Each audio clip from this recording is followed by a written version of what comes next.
A very warm welcome to the show. Now, the Northern Elders Forum is calling on President Muhammadu Buhari to resign for failing to provide security across the country.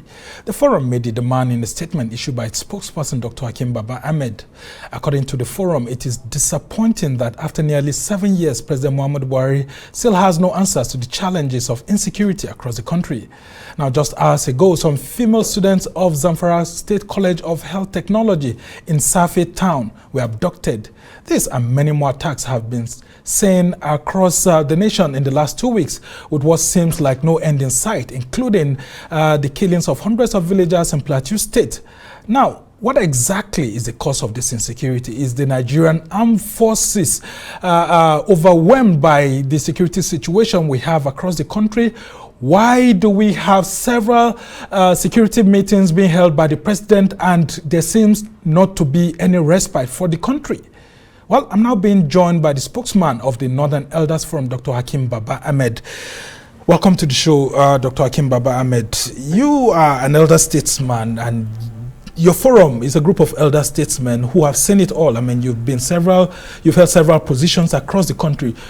When it comes to governance, how difficult is it for the president to actually give orders and those orders are carried out? How difficult is it for the National Assembly to actually do all it can to provide funds for the armed forces, and a lot of respite is provided for Nigerians? And then how easy or difficult is it for Nigerians to actually support those in government and even the military to ensure that there's security across the nation? Well, first, thank you for inviting me to this program. You raise a very serious issues about governance.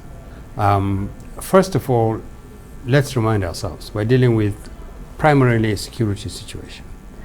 You are talking about a president who was an army general, a former GOC, a former head of state, who came to power on the basis of promises that he will fix insecurity, he will fix corruption, and he will fix the economy. Nigerians felt insecure under President Jonathan. We were running helter-skelter because Boko Haram was bombing mostly the northern part of the country. A lot of northerners trooped out, believing in President Buhari for two main reasons. One, he was honest, and two, he was going to fight and finish Boko Haram. Down the road, 7 years, Boko Haram is still alive. And now we have huge amounts of challenges, some of them worse than Boko Haram, and some of them beginning to build alliances with Boko Haram, taking up huge territories, huge parts of Nigeria on a daily basis. Just your introduction reminded Nigerians. Death is now a daily part of our lives. You could be killed at home, you can be killed on the road. So, decision making. Leaders, you know a good leader by the kind of circle that is around him. You're only as good as the people who advise you. And everybody has acknowledged the fact that this president is not a very good team builder. And it's been obvious. 7 years is enough time for you to have the kind of team that will say, Mr. President, the real problem is this. Or we have a number of options. We haven't done that.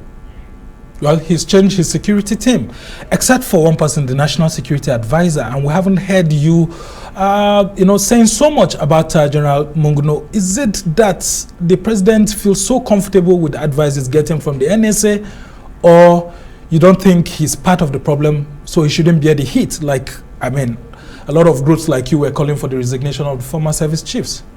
We tend to focus attention on what the Constitution says, what our democratic system says. The buck stops with the president. He should know. If he's either unable or unwilling to change people who are critical to his success, advisors, then we blame him, we don't blame the advisors. If someone has been there for 7 years and he's supposed to be your chief advisor on security, and you're still happy with him, what does that say about you? Should we go after the person you employed or you? You've served service chiefs. You sacked them after a lot of clamor and a lot of grievances raised by Nigerians. We have new service chiefs. The situation is getting worse. What does that say about you? Either you're a poor decision maker, or you don't take the right decisions, or something is wrong about the way you lead. The bottom line is this: we're dealing with a failure of leadership. The truth is, it appears President Buhari has given up on Nigeria and Nigerians, because there is nothing that we're seeing which is new, except the numbers that are going up in terms of the number of people who are killed or abducted or just taken away by anybody. And you think calling for President Buhari to resign will resolve this problem? Yes. How? Well, let me say this. We weighed this statement very, very heavily. We have not spoken as a Northern Elders Forum for a long time. We needed to say what was right at the right time.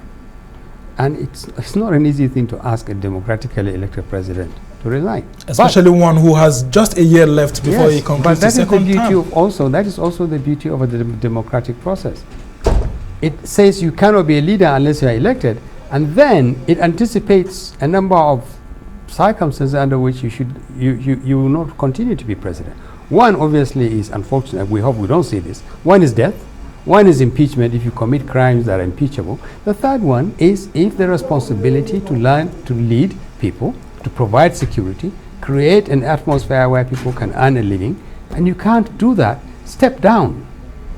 Now, it's not very common in Africa. A lot of people think to ask a president to step down is an African is wrong and you must be an opponent. It is not. People voted for this man. Those people who voted for him are dying in the hands of criminals. People are killing Nigerians. Nigerians have a right to say, sir, it doesn't look like you've got a handle on this problem. You need to step down. And somebody else can do that. The beauty, again, of the system is that it makes provisions for somebody else. There is no vacuum. And you think President Buhari will willingly just throw in the towel because a group of Northern elders are asking him to do so? Well, we've given him an option. We've suggested our position. And we are hoping that, we know we are speaking for millions, hundreds of millions of Nigerians. We know that people are grumbling. We know that people are terrified. And we know this is the thinking of many people, that our president has failed to do the basic thing he's supposed to do, which is to secure us. We know this. We know that our position is consistent with the way things are. If he chooses not to resign, and nobody else who has a constitutional responsibility is willing, like National Assembly, to call him up and say, Mr. President, you've tried everything, it hasn't worked. We don't think that, in all honesty, our mandate given by our people is justifiable if we don't ask you to step down. And he says, no, I want to walk, I want to sit out my time. We're talking about 1 year. We have a whole year between now and when President Buhari resigns. What's going to happen to this country? The way things are going. Who is putting a lead on what is going on? You think the National Assembly has the capacity to do that? Although it's constitutionally provided, but because the All Progressives Congress controls the National Assembly, a lot of persons say it will be difficult to do that. Although if you look at the trajectory in Africa, we have seen an ANC in South Africa actually asking Jacob Zuma to resign, and when he proved it difficult, they actually had to show him the way out. And the recent history that we've got in a similar situation like we're facing is that of Pakistan, where we had Imran Khan, being shown the way out. And of course, they have a new prime minister right now. But we don't have such a trajectory in Nigeria's political history. And aren't you running the risk of, facing some sort of attack from Buhari supporters too across the north?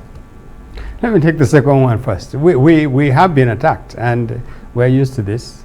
We are in Africa, elders are important. We recognize the fact that there will be people, some of them sponsored, some of them genuine, who would say, how dare you ask a president to resign? And our answer is, how dare you say a man who has clearly failed to undertake his job should continue? Protecting us is his job, and he has not done that job. You've given a man a job to do, and he's not doing it. How dare you say we can't ask him to put down the job? So yes, we will be attacked. We're not scared. We're not afraid. We believe that we're doing what we should be doing as elders, as leaders. It's up to Nigerians. We've said our own. We believe this is the only thing left unsaid, and we're saying it. National Assembly, I don't think this National Assembly will do anything about this. If they would do this, they would have done this a long time ago. They would have remembered that they have a mandate that says keep the president in check. They release all the monies that we hear is going to buy hardware, that is going to our military. They have every mechanism for oversight, for investigation, for everything. Shouldn't the National Assembly, for instance, at some time, last year, 2 years ago, 3 years ago, shouldn't the National Assembly have said, why is all this money that is in the budget we're releasing to you? What's happening to it? Are you actually buying weapons? And if you are buying weapons, where are those weapons? Well, we've seen the weapons actually being provided here and there. Well, a weapon is supposed to do something. We don't want to see it on TV screens. We want to see them killing bandits, killing kidnappers, rescuing people. That's what we want to see. Not carrying cameras and showing people weapons. We want to see our soldiers fighting. What is wrong with the military? The Nigerian military is formidable, and we pray for them. We support them. We want them to win this war. But they are not. Something is wrong, and it's a leadership issue. The buck stops with the president, and this is why the Constitution makes him the commander-in-chief of the armed forces and the president. Whatever happens in this country stops on the desk of the president. And this president does not appear to have a sense of emergency, the empathy to lead a nation desperate for a leader that shows concern, or a leader that is willing to change the way he's been doing things. And you think he's comfortable doing that, just being president, because the National Assembly is actually not discharging its functions to Nigerians too? Because, I mean, the Constitution had anticipated a situation whereby we may have a president that's not doing his job, and that's why it's stated there statutorily what the National Assembly should do. So are you saying that the National Assembly is also failing Nigerians in the discharge of its duties, not just the president too? They are. A National Assembly that is alert to its responsibilities will ask questions. The Constitution specifically says that the president should secure the country. Now, if failing to secure the country is not a crime, because you have to have an impeachable, you have to have committed an impeachable crime to leave. They have other areas and ways in which they can bring stronger muscle to bear on the president to do more. What have they done? They hold hearings, they hold meetings, they call chiefs. Every time 10, 20, 30, 40 villagers die, like it just happened in Plateau State in many, they call our service chiefs. We don't know what they say. It's usually the same thing. The bottom line is, you ask yourself, what is the result of all these things going on? Money going into purchase of weapons, the weapons being shown on TV, National Assembly calling service chiefs, the president saying, go after them, show them no mercy, and yet more and more of our people are dying. What is the National Assembly going to say to the victims, the families of those people that were abducted a few days ago on the train? Yeah, I mean, 167 of those train passengers are still with the bandits, and the bandits have their effrontery, you know, releasing videos every now and then. To demand that the president should go and see them and discuss terms that they have with him. And who would have thought that in Nigeria in the 21st century will be facing such kind of security situation? What is the National Assembly saying about this? Nothing. Nothing. Where is the empathy of our people? Everybody is here, from President Buhari down, what is in Abuja in the National Assembly or in the presidency, because Nigerians voted for them, gave them trust, trusted them to lead us, to protect us. What are they doing? Because there's also a hegemony issue. The Northerners wouldn't want a Northern president to be impeached. I mean, if it gets to the issue of impeachment, do you think that the North, with its overwhelming majority in the National Assembly, will want to impeach President Buhari? Well, this northern thing, people make it out as if it is we are a homogeneous people. But the hegemony has always been there. I mean, let's be very factual. Well, hegemony, my understanding of hegemony is a unified ruling system. There are a lot of people in the National Assembly. I worked there a few years ago, and I can tell you there are a lot of good people, and there are a lot of people who are just there warming seats.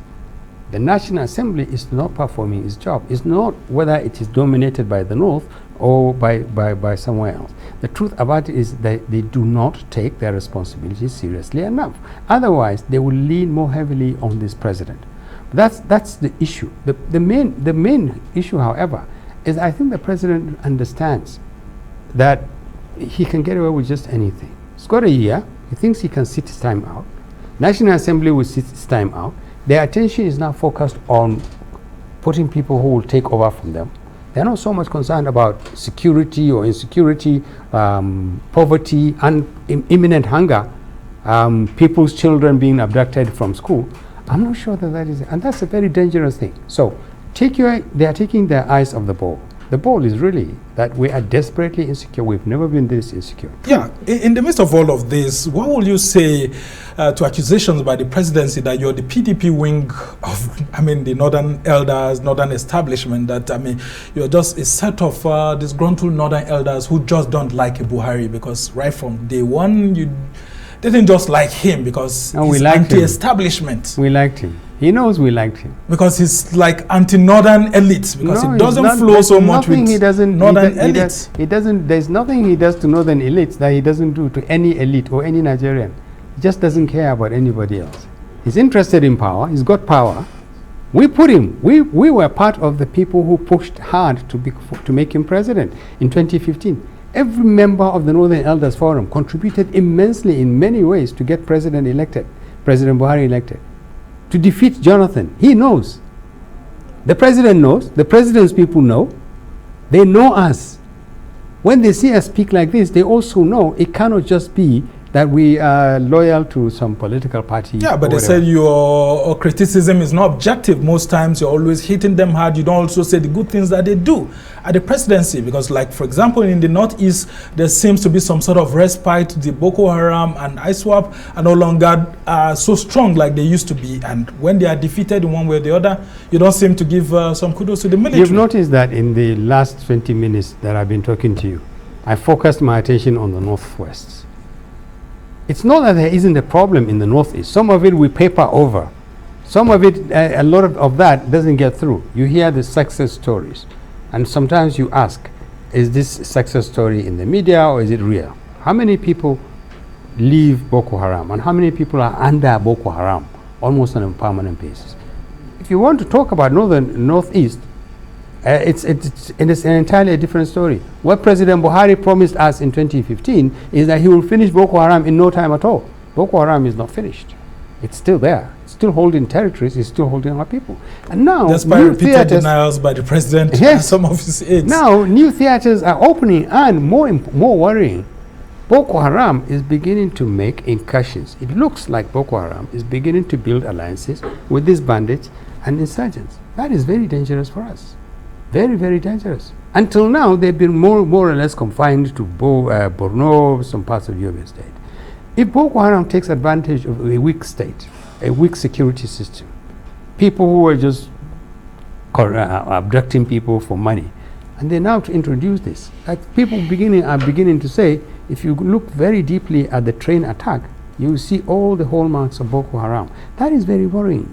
That means Boko Haram has now more territory than it had in the southeast. That should worry us. Even if the government is not in a position to tell, and obviously it's their right, they don't need to spell out all their defense strategies. But we count the effectiveness of that defense strategy in terms of the number of people who die, in terms of the number who are abducted, in terms of the number of children who are taken away. And the numbers keep rising. We count it in the number of communities that have been literally evacuated. In Borno, in his home state, in Katsina, in Kaduna, there are local governments that are almost entirely empty. There are places where we have not harvested anything for 3-4 years. Yeah, and it actually reminds me of what President Buhari had said, that when he was visiting El-Rufai, that he would actually be retiring to Kaduna, considering how Kaduna has become unsafe in recent times, and we hear some of the diplomatic missions in Nigeria asking their staff or even foreigners not to get close to Kaduna right now. Do you think that President Buhari will confidently retire to Kaduna State next year, since he can't retire to Daura because of the insecurity there? Kaduna, where the governor is saying they bring in foreign mercenaries. Kaduna is actually quite possibly, if not the first, must be the second most devastated state by these bandits. It's horrible. Daily, nights, every night you'd hear gunshots. You could be sitting in your home, in your sitting room, in Kaduna, and these people could be abducting your neighbor. It is that bad. So go down the road in 1 year without anything dramatic and positive happening. I'm not sure how many people will be left in Kaduna to welcome President Buhari after being 8 years in office. Nasser El-Rufai said we would take bandits. So where would Kaduna be? The point I'm making here is, what is going to happen to Nigeria in the next 1 year? Politics will make it worse. Look at the way we are talking to each other. If I don't get the presidency, if this part doesn't get the presidency, we don't want to be this, it must be me or there will be that. Politics has a way of throwing up security issues. These security issues are now compounding the security about basic life. Yeah, and how will this affect the election? Do you think that Nigeria's general election is being threatened? Because we have had some people, including a renowned Christian cleric, Pastor Adeboye, is saying that he's afraid that he doesn't see 2023 the way others are saying it, because, I mean, election may hold, election may not hold, and all of that. And we see the government saying that all is well. I mean, the top politicians in the ruling party saying all is well and elections will go ahead. Do you foresee a situation whereby we would have to postpone the general election like it happened in 2015? Yes, I was going to remind you about that. Because you were in INEC, I mean, you were a former INEC national secretary. I wasn't in INEC, I was deeply involved in Buhari's, in 2015, I was deeply involved in Buhari's campaign. Yes. So when President Jonathan postponed the elections by 2 weeks, President Buhari was livid.